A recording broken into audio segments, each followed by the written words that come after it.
ท่านอเมนลงโมนอเมนอิจูประเทศตะกาวอามาเต็นเอวปีนาวมันหิจินหลายมันที่เขาโมจานีมันในตู้เสียกังนันอุจนอันนั้นเราคนกัตวินกันก็เดตกันสุมิเดตหลายยุมดานอกับนาฮินตัวมาสังคุมจัดทำพัดมาสังแอฟริกากัมาประเทศฮักเอาวินทีบีโอสวาเฮสุเกดิวฮิน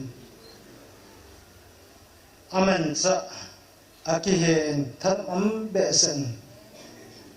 เคยเกลอยนุยังไปสาตันตะเซงก็จีท่าน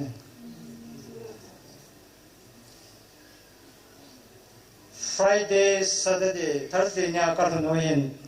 Friday Saturday เนี่ยฮีอามาออก Church Campus ก็ทำนี่ฮี Main Church ซึ่งว่าตัวลุเทนได้ไงนักสัตว์ก็เก็บไปนั่นแหละอันนั้นเรียกเพียงที่พิจารณามิตรที่ทำเรียกเพียงครับ receive ครับ NPV ที่จะก็คิดจะมันสาเหตุนั่นเองแต่ฉันโฮเทลก็เก็บเป็นโฮเทลโฮอินจะที่ไหนที่มันเฮ้ยจะโฮอินจนใช้ในก็มาอเมริกาก็มาวันน้อยกอดกิมโฮอินมาห้องเกี่ยวข้องห้องมูเป็นชลายาซันเดย์เนี่ยจะจะเป็นบอลนิ่งไม่อาจห้องเกี่ยวข้องมัน international conference มาซันเดย์ก็เสียรู้ว่าคุมละคุมกิสุตัวจะมาอาจจะสักการะจีจันปุ่งขัดมินิสอนลิเลงาเวรหินก็มาโฮเทล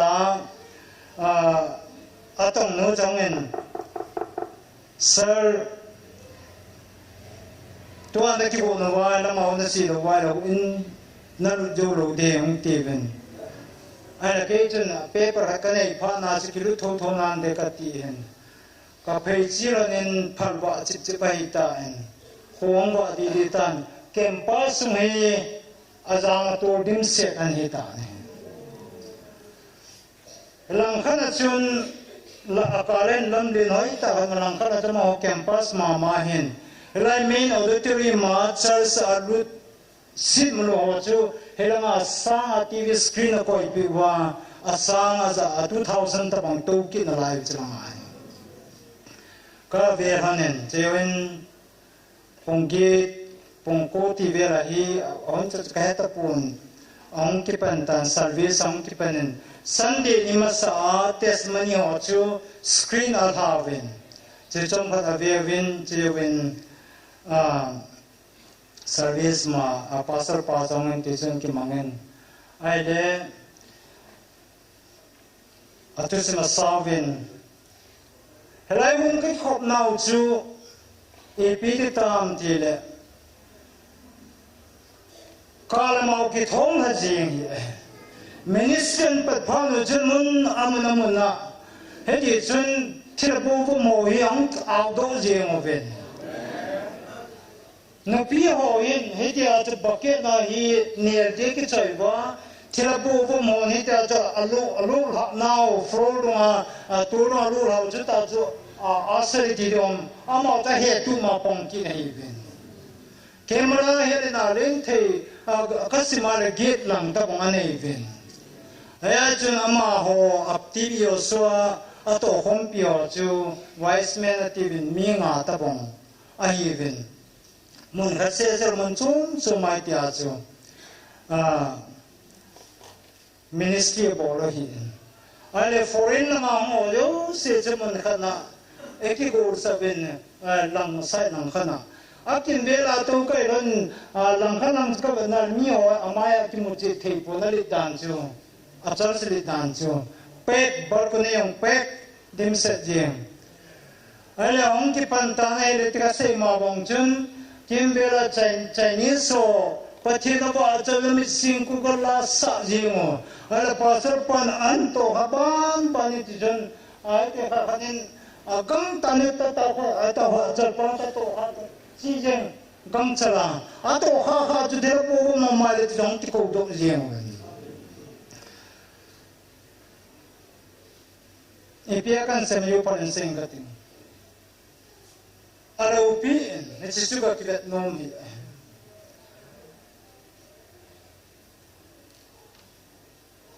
Selain Hezi pasal pa patien harawan sangat mangsa. Oh, hita pong igam sumay umlakit. Tiyan kinga ito. Khabe YouTube kamu kagat le. Oy pitchin lam in doi ipiam basket an luido patien ho ako an luido. Kanang muzak. Sa akin panay kalong sang gamso ang patinaraw na ato taas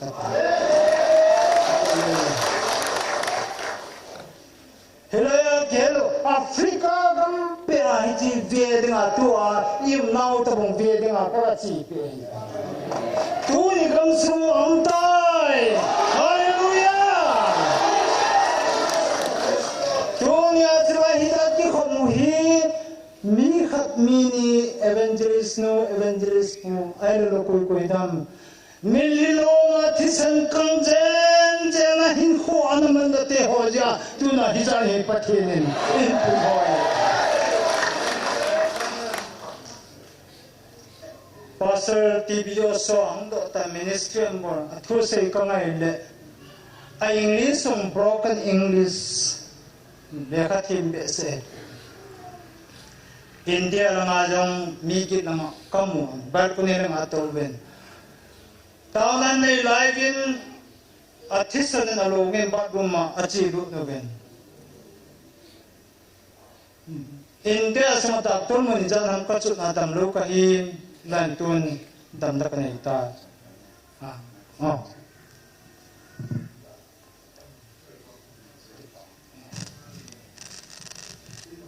Hallelujah.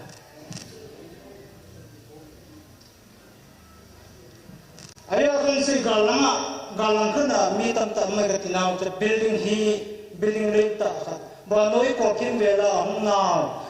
hichlai mena ke fonding tamting deina ho chulai building achu de hostel acha na koi je helai hostel chu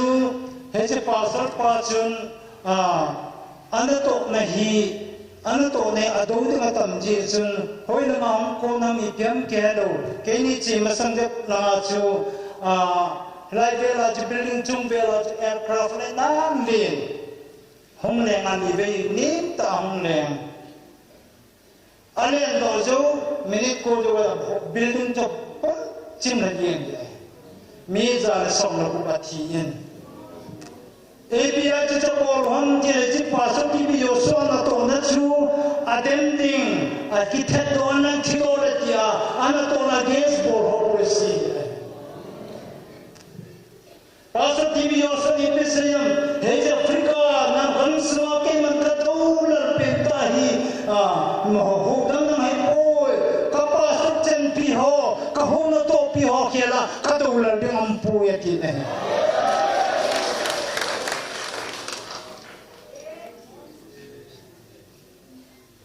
Abang loy pastor celebration confession tem ang gipungun pastor ija nang khani ka kitima buwa annual taw na ka dewa heje TV yo so thilo lata annual taw na ka nei nei national media national magazine after magazine news after news TV yo so kitem na se EBTV also sayam tuwang I'm a lonely man. He's Africa suman loy pai kaneta poi patin china ning katita.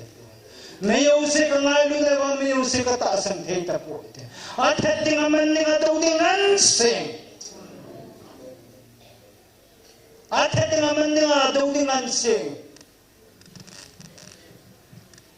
Kekhan le ta mange ong man pon. Pathin kilo beling nang nei pu ai wang pathin wa noi ko kim bela Hilai church payment advertise ka bol pu advertisement chu hilai itu ho he ate. Aha to chen ha se chen min hilai ministry cha he che dunia jo o pathen chai mun hin na to lu pi da pathen le pi mun hin.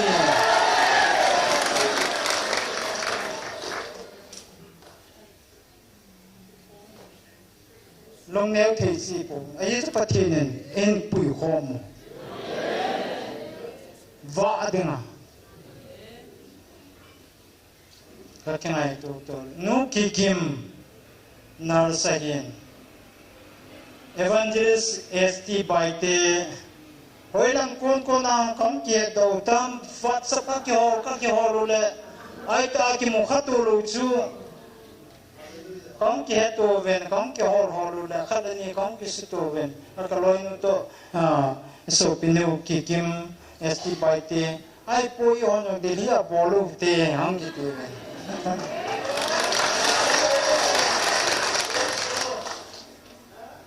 kikim ina khabe ka ki khom ben aman an ko asimen akham chun inna kong ki su khom ben hile ai ta kim khabe se lo chu khosung cheng khom su pitam ka amaya ka ki ngai du no e ele na ki ngai du no spiritual ma hung leng ha da ne ai le hele dili ai room ole neam cha cha ni pi ti de wa te la e ki ho nai ki khop diu he kan ti ne ki ho na de le my purple basement a home ki khop de ten ni ve ka ki khom ta ani ve na atum ve na ka tam diu ki no ven kaung tam che mai the we Hallelujah. Atung bina ka ki khop chung ke church member sang itam jo ta ve ka ti. Ata yo hi e. To niyo aya ni chu dia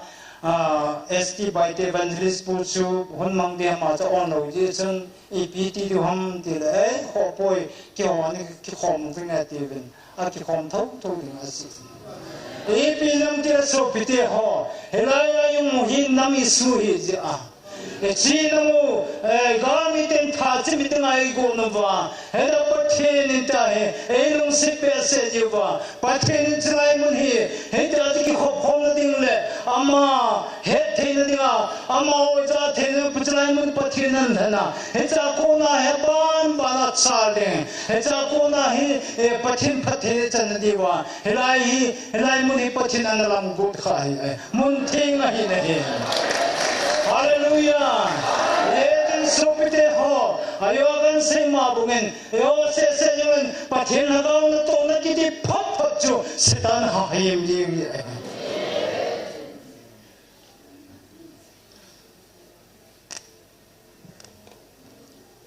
Gabriel se tibio so khabe hi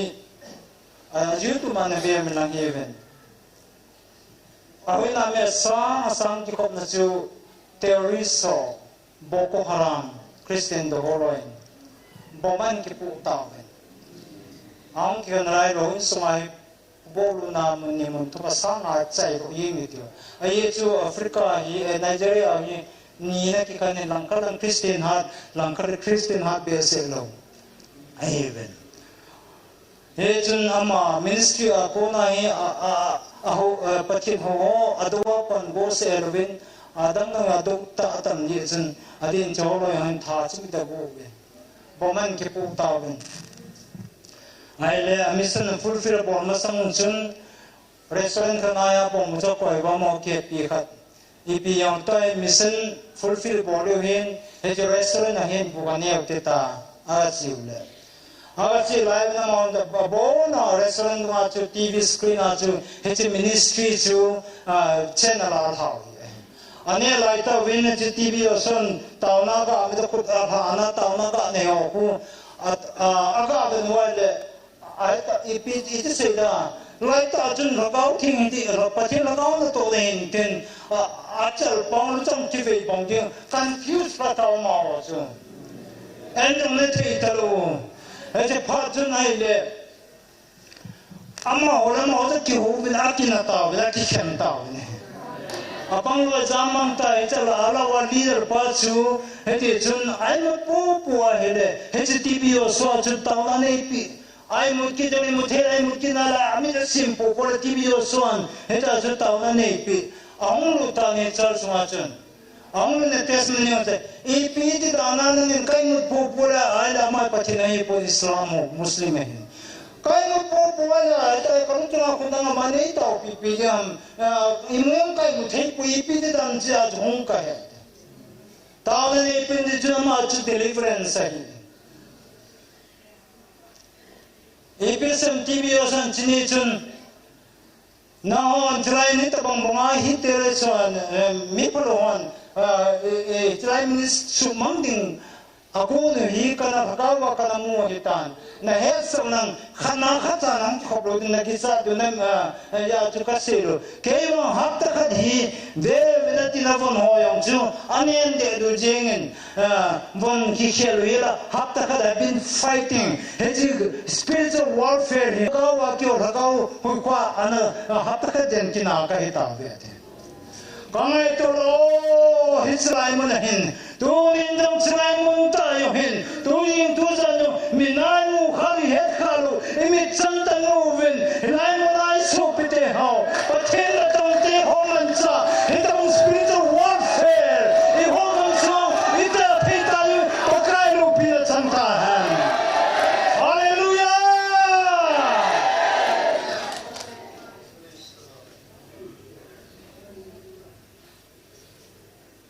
Deria,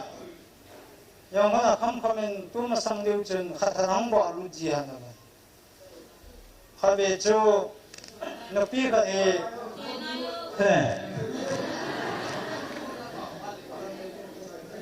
napi ka patien awai pun mai terkena aku ceng asa tini jan sa hin ganti kisah tidam asong di na kalden tu ni wangi isin cuma aku nak kisok lagi kaki thah dia. Akyang hi pulang ay ko ya kisom na din kibo kaki ngai to akat na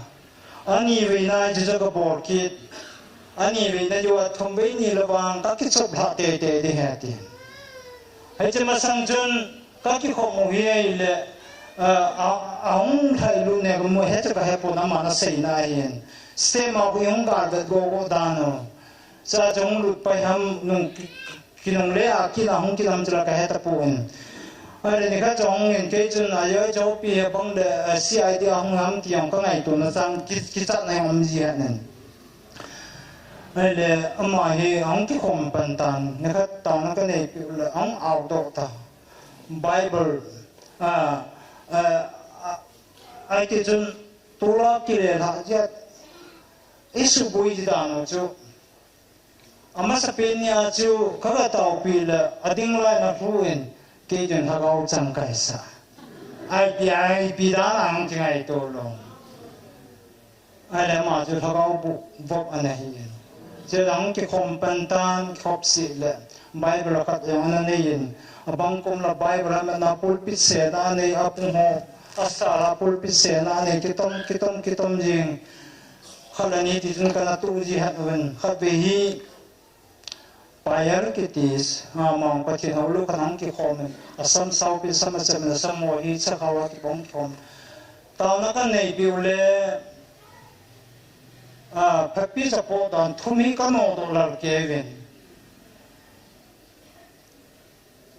satanen 정사 지오로 예전 홍보 농아 그런 거 따오네 비우대 되라 안 따오 비울래 아이따 기모 가야매로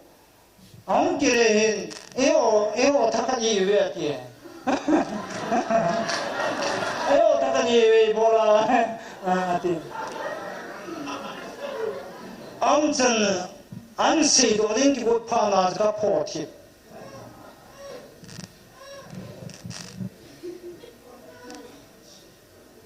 power kinai lo dan zuna pasuna kita wanga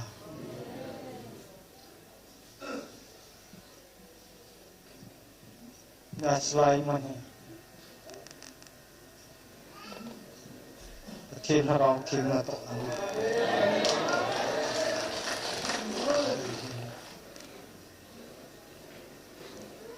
lo pi ka sa te ho yang le tunin hoya ka panau ya ka sai dam yang ka he thei ta puwen alo pi ka sa no ka sa e bible ka na hi le bible ma chamhat ki te ko nan ga as ka no iten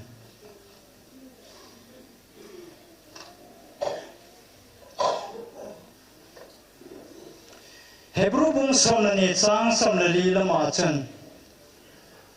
koi man thiên na luin pa thiên amo po iti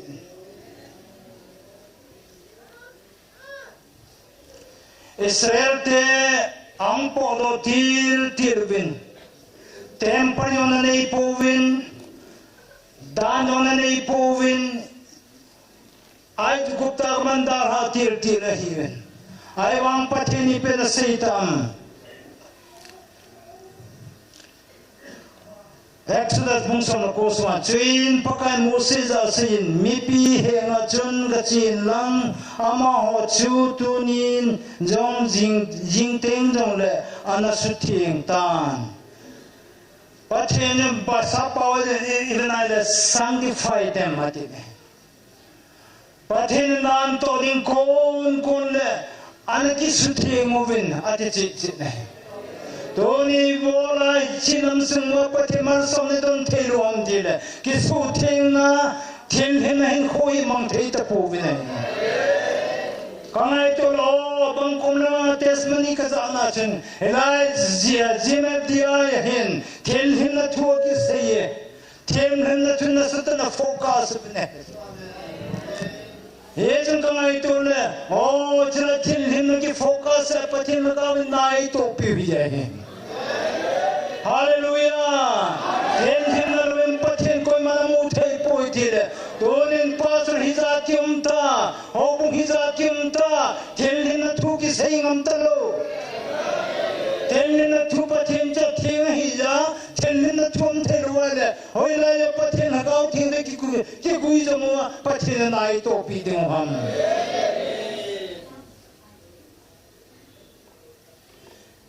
해제 israel te ho chama ho chun honglai chun mo ho ni ti chuni pe se tam dile then you shall say to the people sanctify them sa ne ne ding ager kier didam nes enne tuidon bad ama ne don person eding tu chung sang pun se sapatun number son ra chang son lo ke lamai bana hele hedin bible se kita ne hedin ne ma sam na hon ki su theng u na ti ne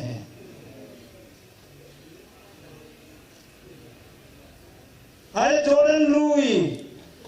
lui an khokhal ko win pathen ma ho chu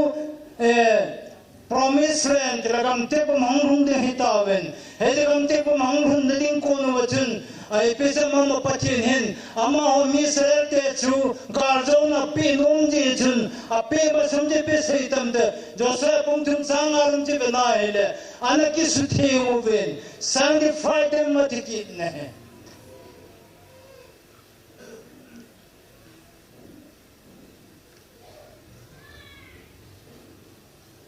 Gante pamang hunjo win, I hope young Lutavin, I hope you are Janini with Uncle Kitavin, and I hope you are Tilkidan Tapatin, Abo Roma Santa Boring Compatun, Amide to take the and beginning. No one is to take with the ticket.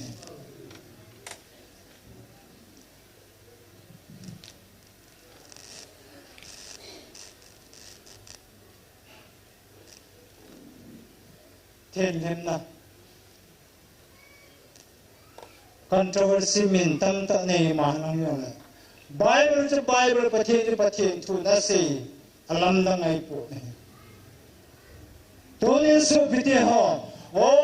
ngay tua hile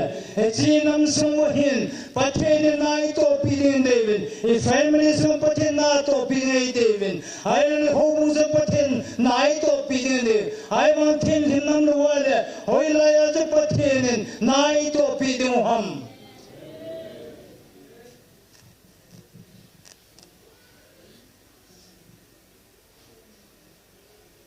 mi thieng pur van den den tuna kaldo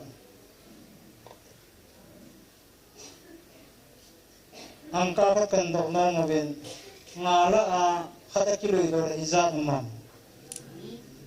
di bible ka mo ngala khata kiloi do zero hai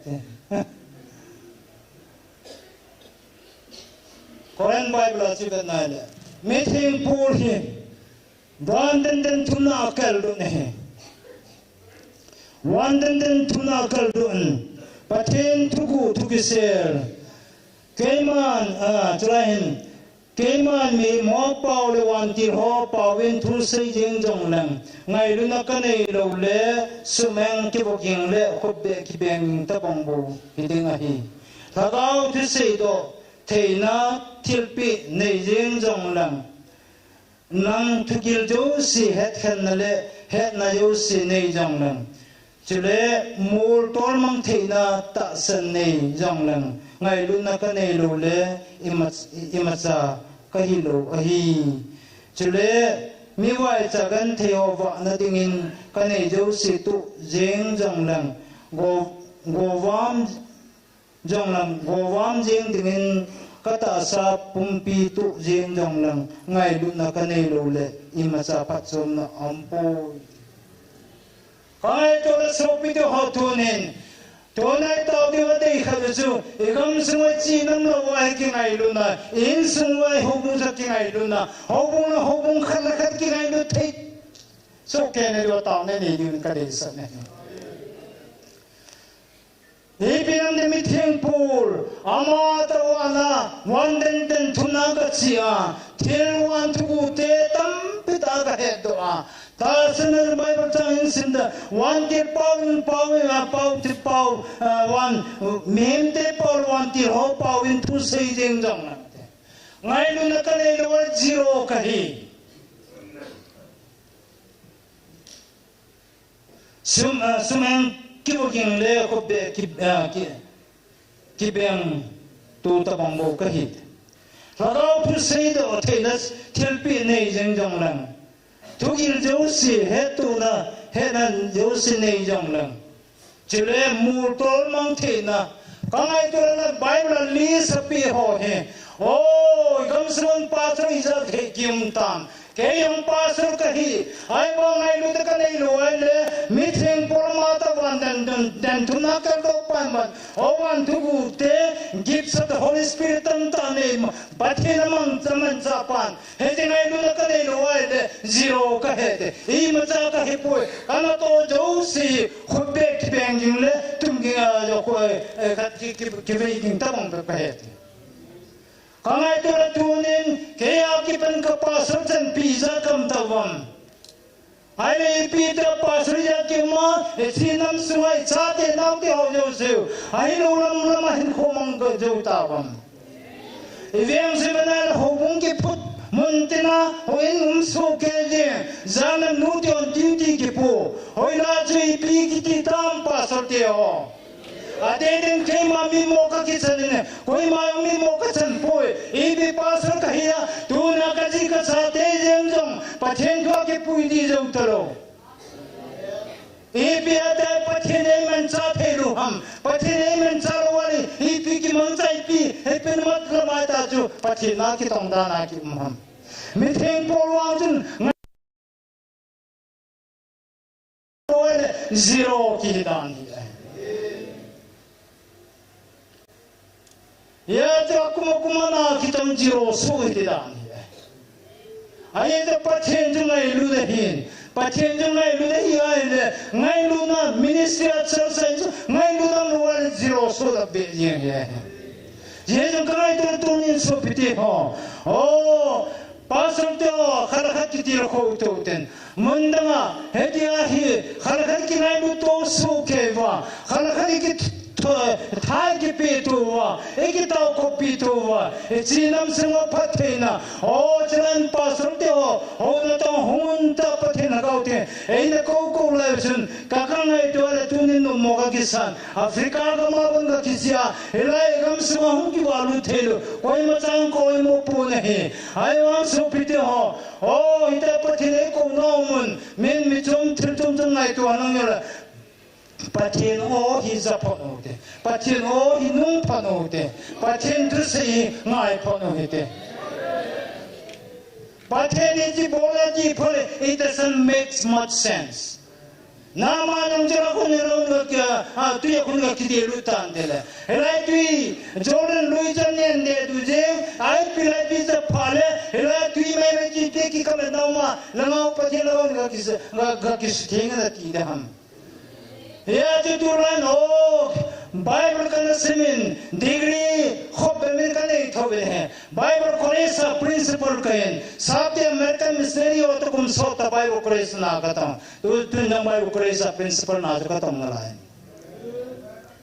a degree lam sela ami di mesana doctorate degree ka anikila ne I want doctorate degree, theological degree ho hi, pathel ka open luan se house nga po dingayo I mazahir po nahi. Nang degree nang title, nang pastor kahina, reverend kahina jo pathel ka open luan hi le setan ke paana be po nahi. Degree ka certificate mo pu ano na makakoi to ai apat chung nei machang pu ne chal saung ki khom lagau khaban ki no do yo la he degree ka tai pia phachong ding degree ka ki ta ka wale paisa hol to ka hi sala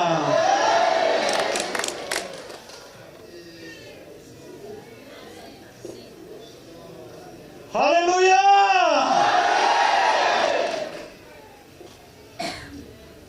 What kind of degree? Pathen ko ngakachan hinam pastor. Organization ka ko na ka to pathen ko na to ham. Evangelist no evangelist pu lailam ka pathen ko na chang. Mini pi sayang ro kho salo.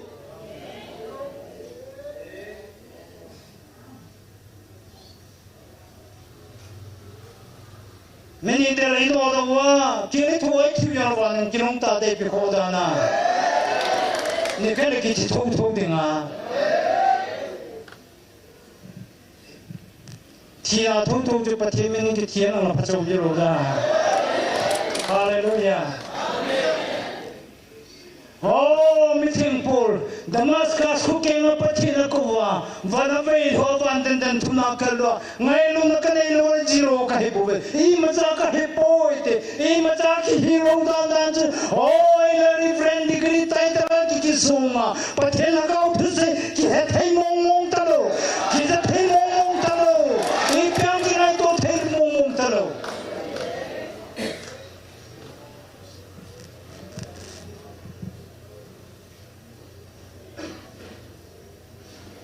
Here's so pite ho. Ha palim pomote. Hello pathin ho khara ki ko ye pove pathin ga nin ko su ke yin kata sa. Yam tiro pi silam nan ko yo hi vetana. Pathin ga nan pui su ke besa.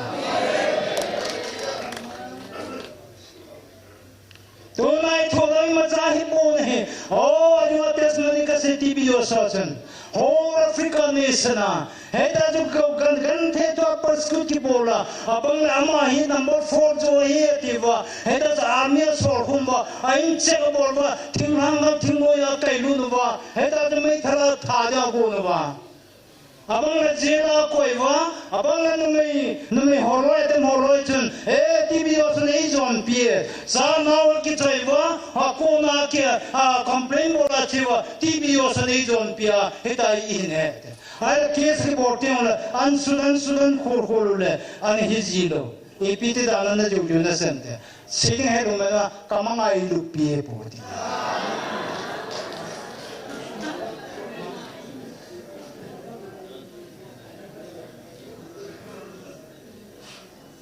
Elizabeth le Maria makimoto ja suma naw ki sometna pathel nagaw di ta na puma hele hejrai mana pathel nagaw ki sinana ta sanne khala kha ki suto ki moto la ki ule ojan na suma na pathel nagaw ki ki som ta beta ya kha da kham kama dil nga kyong ka ga ki ngai lu na ong ki som yi ga jo pathel nagaw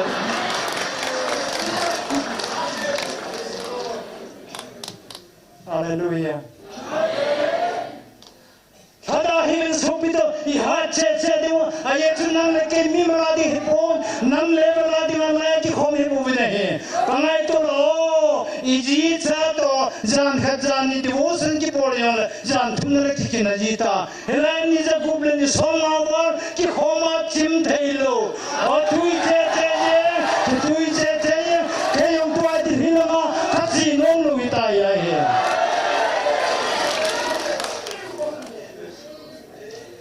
Kacanwe 19 report pi hi an la chu kicheng indar ka ti na la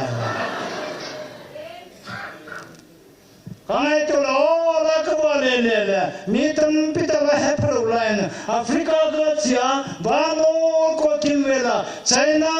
africa nation sama europe ma west country ba no asia ma ahong ro te ba china ka len hom pi o kong ki le no yo airport jo si jo HTV oswa hes minister kona visina hong po do man sing ya akum na kum ki sota hete bong ko la jo tu ne ang lai pan har wa ile tu ne ang lai pan hating wa ile o trai mo la yo he tu se selwa pun che na lai de hallelujah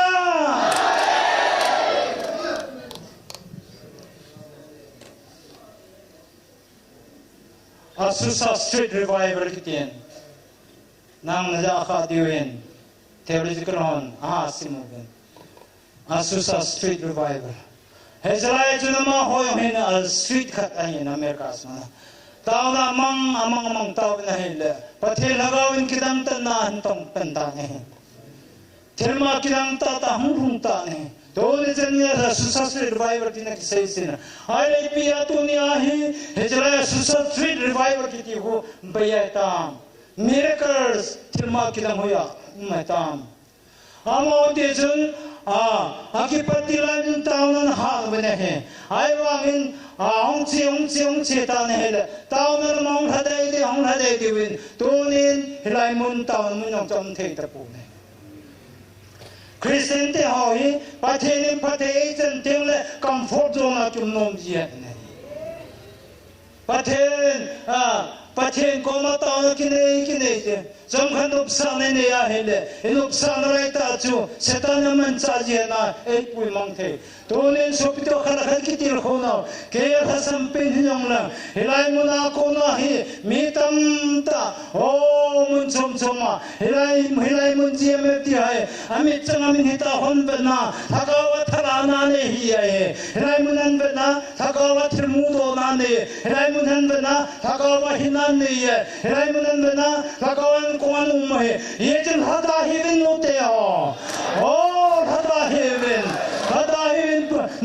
nisaku bor lai mana tau ne ki mangchu pathe lagao par le koi thagao hi ham naji na cha ta ban ni khan ni ban tau ne ki mang khom the lo lai mana nisaku bor ki mangchu pathe lagao ni pui lo le pathe lagao na to na hi ja hita hi tu ni changa ki khom the ne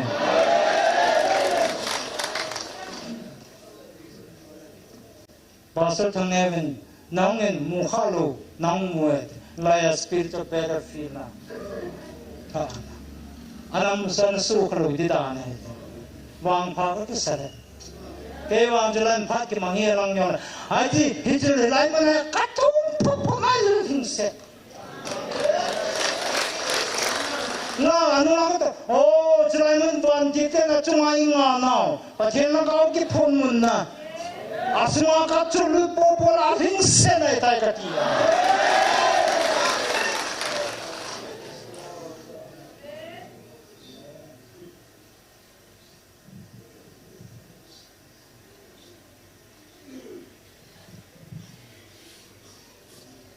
APM internet ti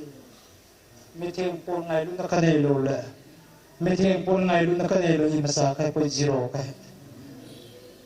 ngai lu na kanai lo le li kanai na lai ti ber phadia zero kai ni masa ki lo dan ngai lu na ki masa sauten ngai lu na ki manar kelam kai sauten pasal te homon chom ma hobung chom ma ka pasal chan pi te ho Tony na pir kan bonom cho khanai tin khom demo khala khari ke tir khoto khom demo ke tir khoto khal khari ke taw copy to demo oi nam sui pasal ta sem ruwal ho na ta hopan ruwahil ibi bori hi demo ham yejun nang na ke panila khoma phathe ne chan diwa taw na ha ne ani diwa nam kai te ho politics fila langkai te ho elai mai pasron pan halala ngai ne yen kanai to pathin ko pasor khatjun elai jime dia ya khanani ni sopite khanani mon hetan dia hi nam so holing de wale pasri ja kimma pathin mon ta don to ni nam so ite bese ponte kangai to lo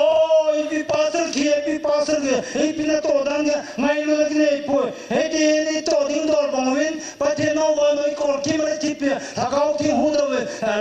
kau mong thai hu do he je a hi ding dor nan ki dong he me ha le u se christian an lu de tin he tin ki do pon te hoi na bi tin hang te mon tin do sa hun dim seta e la phai to la phe pi pa thin ho kha cham be se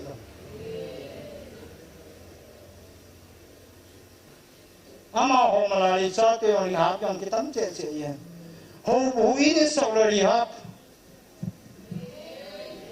ama simiti yo ha anam ko yo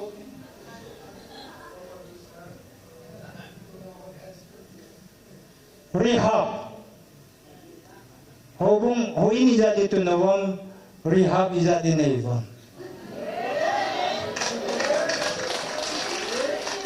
Hobung lama kada ki be, hoin lama kada ki sabe, lama uri ha khat ki sabe.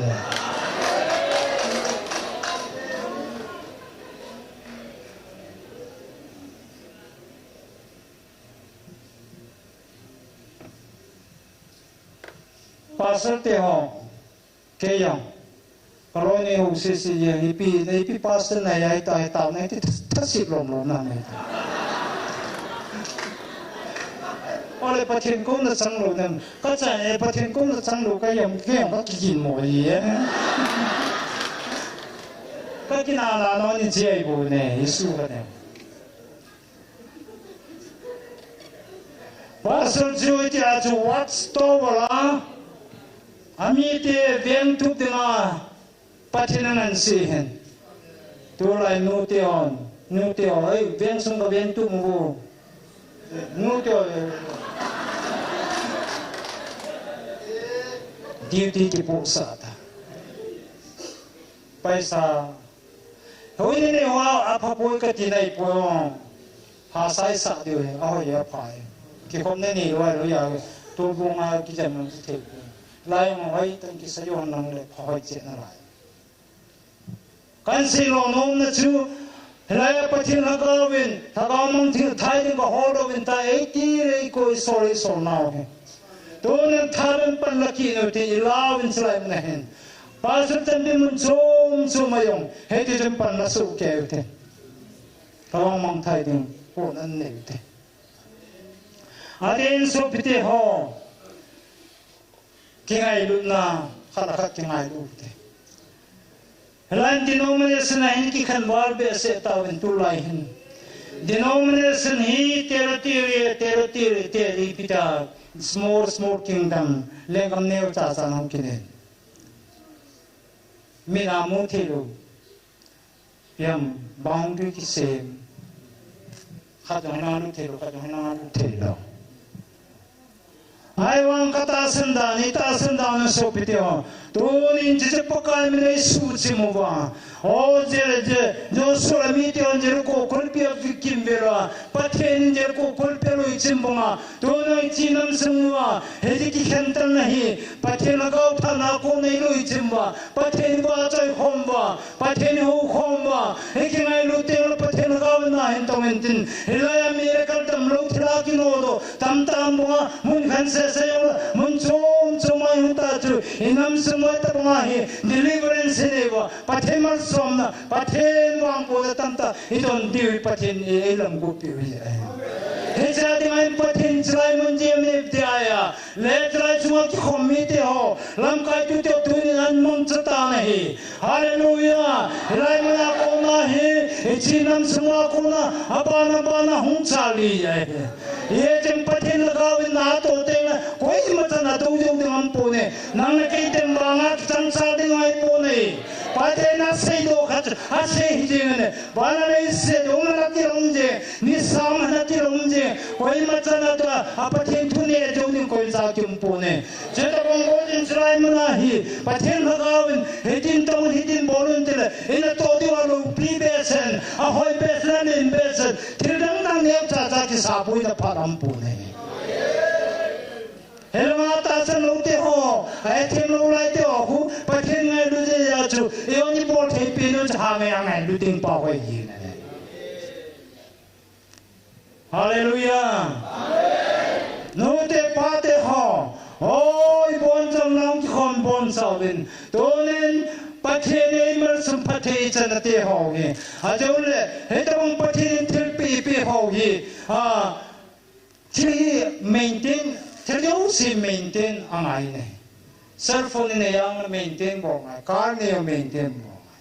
Cita bonggolen lagau ting terpi cante ho yang he. Hei bong pathen lagau nai to pite ho yang he. Ajo pasale, hei as comfort zone ai muwa pathen hei maintain borkha lo di tizak namu.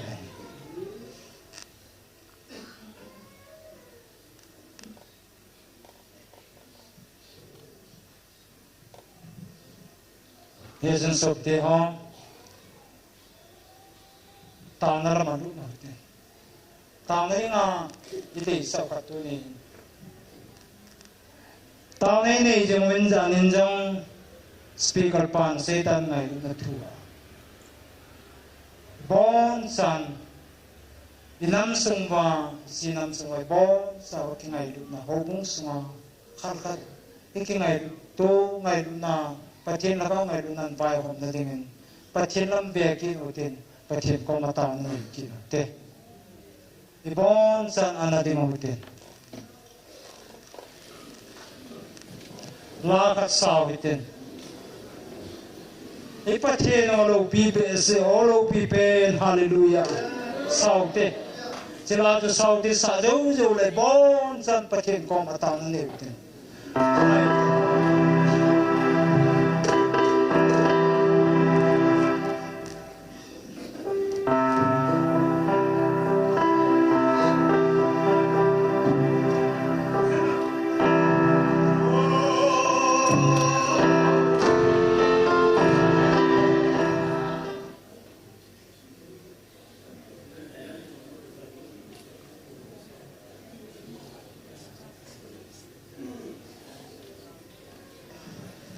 Nunga Tracy pathen tam tan pathen bu anlang nalasa na akonin hakaw mong thai tam ta ho dum tan taw na lama lu ki hoitin pathen hakaw amat nilai manai ki ho lim pi na ve na chinaram nanam te ho na chan nau te ho among tha yu le tai paku khom hu do ben mandate pathen to pi It's not just a good commission, it's a great commission. Isai naum kat ukrisman haluta nang le ipiki titam tabong golhin cha naute hok tunin ailu le chi nam ailu le supi sangam tabong mang thai tam ta patinin ei tupi ei ko naw bung tunin is mang thai ring te tabong mang thai ring te den taw na ne tin longkil na taประเทศกอมาถูกนั่นเองกินของเต้เลยบอนจานตามในกินของเต้เลยฮาเลลูยาฮาเลลูยาฮาเลลูยาฮาเลลูยาฮาเลลูยา